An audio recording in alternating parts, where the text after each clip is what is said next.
वो सो रहा था लेटे रात में, और उसके बाद में सुबह ये लोग आए, तखत पलट दिया सोते हुए। चौहान के लोग थे गाड़ी में, स्कॉर्पियो 2 आई थी, सब भरी हुई थी वहाँ पे, और जितने वहाँ और बेचारे थे उनको भी खदेरा खदारी करी इन्होंने। उसके बाद ने कहा क्यों भैया ऐसा क्यों कर रहे, सीधे उसको राइफल मार दी, गोली मार दी। खनन माफियों का खूनी खेल, 2 की मौत, 1 गंभीर रूप से घायल। आपको बता दें, जिस तरीके से शासन प्रशासन देश में फैली कोविड-19 महामारी से जूझ रहा है, जिसने एक भयानक रूप ले लिया है देश में, और वहीं दूसरी ओर यूपी में खनन को लेकर आए दिन माफियों के बीच गोली कांड आम होता जा रहा है। बता दें कि खनन माफियों को तो अब प्रशासन का भी डर नहीं है, ना ही योगी सरकार का है। खनन माफिया पैसों के लिए एक दूसरे की जान लेने के लिए आगे आ रहे हैं। आपको बता दें कि कानपुर देहात से एक मामला सामने आया है, जहां खनन माफियों ने पैसों के लिए एक दूसरे पर गोली चला दी। जी हां, जिससे 2 लोगों की मौत हो गई और 1 गंभीर रूप से घायल हो गया। वहीं घटना की सूचना पर एसपी समेत बड़ी संख्या में पुलिस बल मौके पर पहुंच गए और मामले की जांच करने में जुटे हुए हैं। गोली कांड हुई है सर, क्या है पूरा मामला और इसके द्वारा आपकी क्या कार्रवाई की जाएगी? देखिए, जैसा कि आपको जानकारी है कि यहाँ निबर्री ये गांव जो थाना राजपुर में पड़ता है, यहाँ जो माइनिंग का पट्टा दिया हुआ था, इस पट्टे में कुछ लोग पार्टनर थे और उन पार्टनर में आपस में पैसे को लेन देन को लेके विवाद था, जिसमें कि एक पक्ष का आरोप है कि इसने जो हमारी पार्टनरशिप की जो शर्तें थी, उस पार्टनरशिप की शर्तों के हिसाब से पैसा नहीं दिया था। तो इसको लेके आज इन लोगों में कहासुनी हुई और वो कहासुनी फिर इस तरह से बड़े झगड़े में बदल गई, जिसमें कि दोनों पक्षों ने एक दूसरे पे फायरिंग की है। उसमें 2 लोगों की मृत्यु हुई है और एक व्यक्ति लाठी डंडों की चोट से घायल है। इसमें कुछ लोगों को पुलिस ने हिरासत में लिया है और उनसे हिरासत में लेकर पूछताछ की जा रही है, और जो भी इसमें शामिल हैं, जिस प्रकार से भी इसमें किसी भी तरह से रोल में उनका संलिप्तता है, तो उसके खिलाफ कार्रवाई की जाएगी। सर, कहीं इसमें सूचना ये भी तो आ रही है कि अवैध खनन को भी लेकर कुछ लोगों को भी ऐसा हुआ है? जैसा भी यहाँ एसडीएम हमारे सामने ही है, एसडीएम साहब ने ये वेरीफाई किया है कि ये वैध खनन था, इसको पट्टा लीगली दिया गया है और उसी पट्टे के देने के बाद जो पार्टनरशिप की जो इनकी शर्तें हैं, उसको लेकर इनमें आपस में विवाद था, जिसमें इन लोगों में एक दूसरे के प्रति कहासुनी और झगड़े की बात सामने आई है। कानपुर देहात का यह मामला है, जहां सट्टी और राजपुर थाना क्षेत्र के बीच नरबरी गांव के पास बालू घाट है, जहां पर बालू का खनन सरकारी परमिशन पर चलता है। कितने लोग थे वहाँ पे? वहाँ बहुत लोग दिखाई थे। अच्छा, गांव के थे या घाट के थे? हम निकले थे। अच्छा, आप घाट गए थे? हम अकेले गए थे। किस कारण से गए? चौहान ने बोला सर। अच्छा, चौहान ने बोला। कैसे सर, लॉन्डन की ज़रूरत है कि रॉयल्टी पे। अच्छा, जनपद कानपुर देहात में एक दुखद घटना हुई है। निबर्री कछार एक हमारा एरिया है जो सिकंदरा और भोगनीपुर तहसील की सीमा पर है। यहाँ पर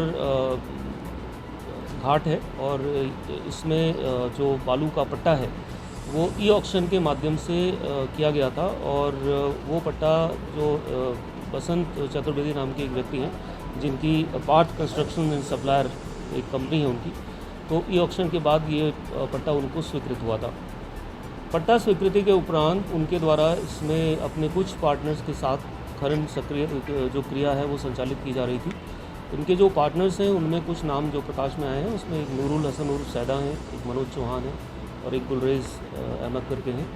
तो ये जो पार्टनर्स हैं, इन पार्टनर्स के बीच में वहाँ पर आपस में लेन देन को लेकर के और जो उसमें कौन किस प्रकार से किसका कितना रोल रहेगा, इन सब चीज़ों को लेकर के कुछ विवाद चल रहा था।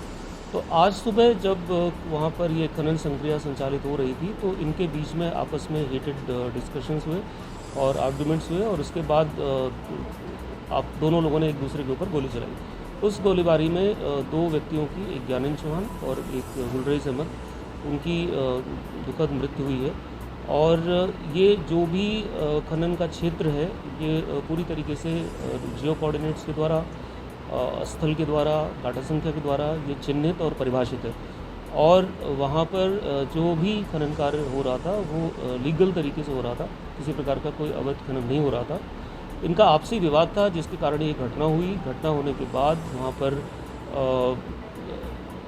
जो भी इसमें कल्प्रिट्स हैं उनको चिन्हित करके, उसकी छानबीन करके, सारे पहलुओं को देख करके उस पर कठोर कार्रवाई की जाएगी। बता दें कि खनन में पैसों को लेकर 2 खनन माफियों के बीच आपस में पार्टनर भी थे जो लोग, और दोनों पैसों को लेकर भिड़ गए और एक दूसरे पर बंदूक से फायर कर दिया, जिसमें गोली लगने से गुलरेज और ज्ञानेंद्र सिंह की मौत हो गई और एक अन्य व्यक्ति गंभीर रूप से घायल हो गया। वहीं इस घटना से ग्रामीणों में दहशत का माहौल बना हुआ है। कोई मामला नहीं थी, घाट में देखभाल करता था, नौकर था वहाँ का, और उसके बाद में कोई इससे झगड़ा भी नहीं था, ना कोई वो था, और वो सो रहा था लेटे रात में, और उसके बाद में सुबह ये लोग आए, तख्त पलट दिया सोते हुए। कौन आए थे? क्या कहते हैं, चौहान के लोग थे, गाड़ी में स्कॉर्पियो 2 आई थी, सब भरी हुई थी वहाँ पे, और जितने वहाँ और बेचारे थे उनको भी खदेरा खदारी करी इन्होंने। उसके बाद ने कहा क्यों भैया ऐसा क्यों कर रहे, सीधे उसको राइफल मार दी, गोली मार दी। उसके बाद में जब कप्तान आए, कप्तान से कहा गया, बताया गया, तो कप्तान लेके ये उड़ रहे हैं कि क्या कहते हैं वो लेन देन के मसले में ये झगड़ा हुआ, और जबकि ऐसा कुछ नहीं, कोई वो ठेकेदार थोड़ी था। ठेकेदार जो था उससे इनको कुछ भी हो उनसे, तो ठेकेदार से निपटता कि नौकर आदमी को मार देगा। भाई नौकर आदमी को क्यों उसने ऐसा किया बताइए। मेरे भतीजे की जान गई, बेगुनाह मारा गया, और पुलिस की साजिश से ये हुआ।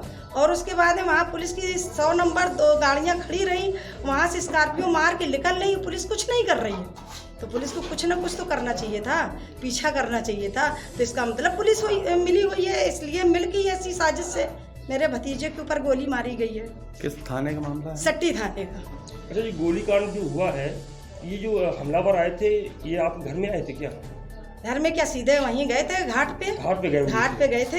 हम लोग तो कुछ पता ही भी नहीं था कहाँ क्या हुआ।